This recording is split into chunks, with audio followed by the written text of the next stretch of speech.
J'ai bossé à France Télévisions, pas très longtemps, ça a été mon stage de fin de licence que j'ai fait à France Télévisions, à France 3 plus précisément. Et il s'est passé tellement de choses durant la période où j'ai été que je suis obligé de le faire en plusieurs parties. Du coup, je vais commencer par vous raconter ce qui est le truc le plus dingue qui m'est arrivé à France Télévisions quand j'y ai bossé. Et c'est d'ailleurs pour ça que je suis allé chercher des petites images. Alors, j'ai essayé de retrouver... alors, c'est pas un mémoire, mais Enfin, le document qu'on fait quand on finit un stage, je sais plus ce que c'est. Un rapport de stage. Oui, voilà, un rapport de stage. Et je l'ai jamais retrouvé pour la simple et bonne raison que ça remonte à loin et que le PC sur lequel j'avais bossé, il est mort depuis très longtemps et que comme j'avais pas prévu de faire un jour une émission là-dessus, je me suis dit, oh, c'est pas grave. Donc je n'ai jamais réussi. Par contre, j'ai réussi à retrouver des photos. Et pourquoi je vous montre ceci? Donc ça, c'est quand vous arrivez à... Alors je sais plus dans quel arrondissement c'est en plus à Paris, mais quand vous arrivez au bâtiment de France Télévisions, vous arrivez devant cette façade. Et à l'époque, il y avait donc ces deux journalistes, Hervé Guéquière et Stéphane Taponnier, qui étaient retenus en otage en Afghanistan. Et je sais pas si vous vous souvenez, peut-être que certains étaient trop jeunes, mais tous les jours à la télé, il y avait justement un décompte en disant cela fait désormais tant de temps que ces deux journalistes sont retenus en otage. Oui, exactement, Conas, c'est eux qui étaient en otage. Et j'ai commencé du coup mon stage, alors je suis resté je crois 1 mois et demi, donc pas très longtemps.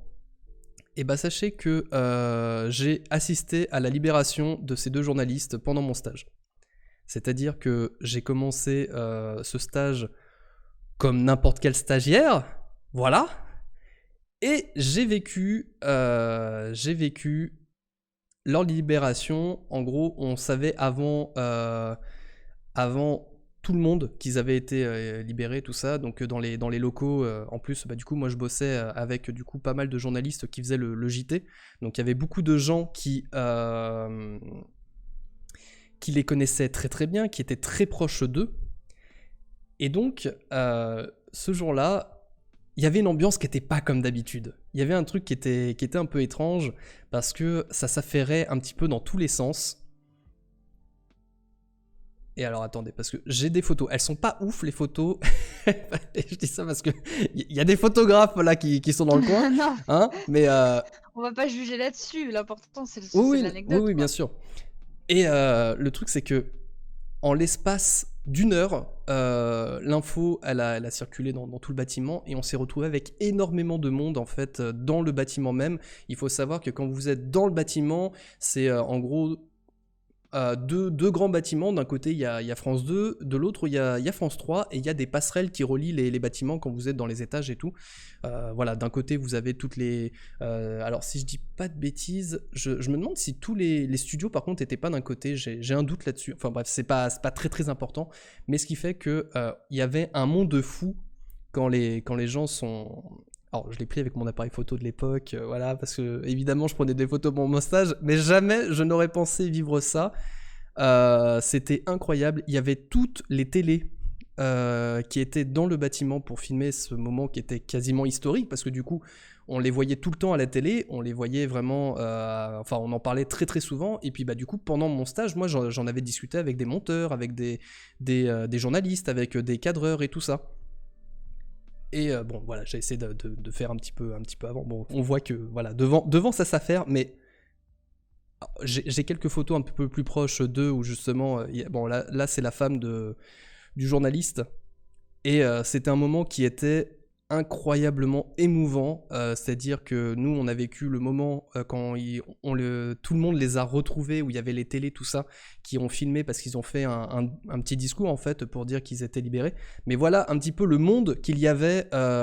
Donc là j'ai que un côté, mais il faut imaginer que vous aviez exactement le même nombre de personnes de l'autre côté de la passerelle, et en bas c'était une marée humaine.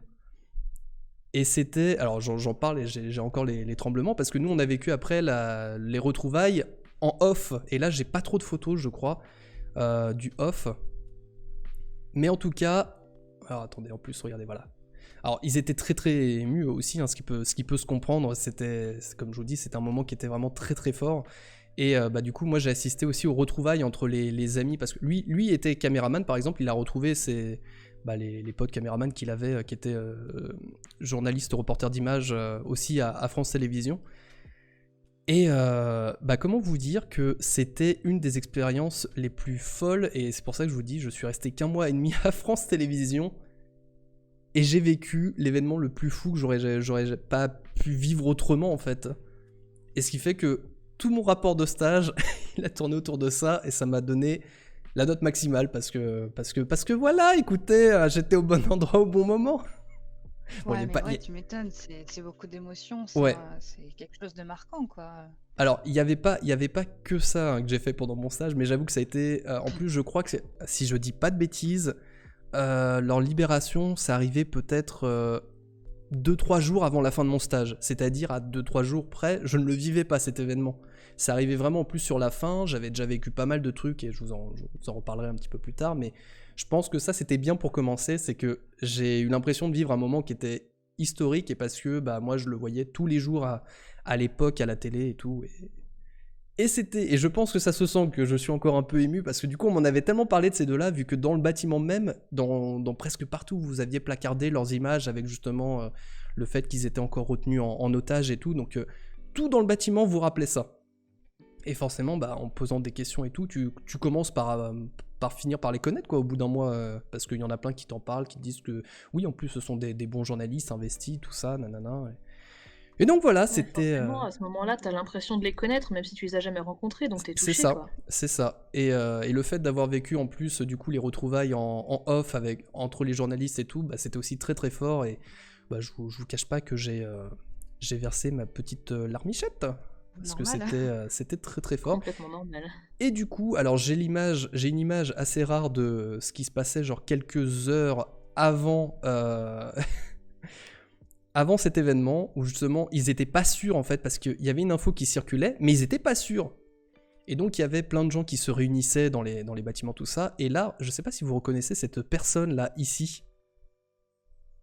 J'attends avec le décalage, tout ça, mais... Donc, la personne tout à gauche. Ah, mais c'est Samuel Etienne, non? Tout à fait. Tout à fait. En fait, à l'époque, il était encore présentateur du JT. Alors, je sais plus exactement lequel. Et du coup, bah, en fait, je le croisais tous les jours au travail. Et puis, c'était un des rares journalistes qui disait bonjour aux stagiaires et qui était ultra sympa. Donc voilà. J'avais juste envie de le caler parce que quand je l'ai vu sur la photo, j'avais complètement oublié. Alors, j'avais pas oublié que je l'avais rencontré parce que j'en ai parlé plusieurs fois, mais j'avais complètement oublié que je l'avais sur une photo. Donc voilà, j'ai le crack ultime J'ai le crack ultime de France Télé et de Twitch désormais. Donc voilà. Ça... Ouais, c'est clair. Voilà du coup pour ma première anecdote sur France Télévisions. Et bonsoir Poussin.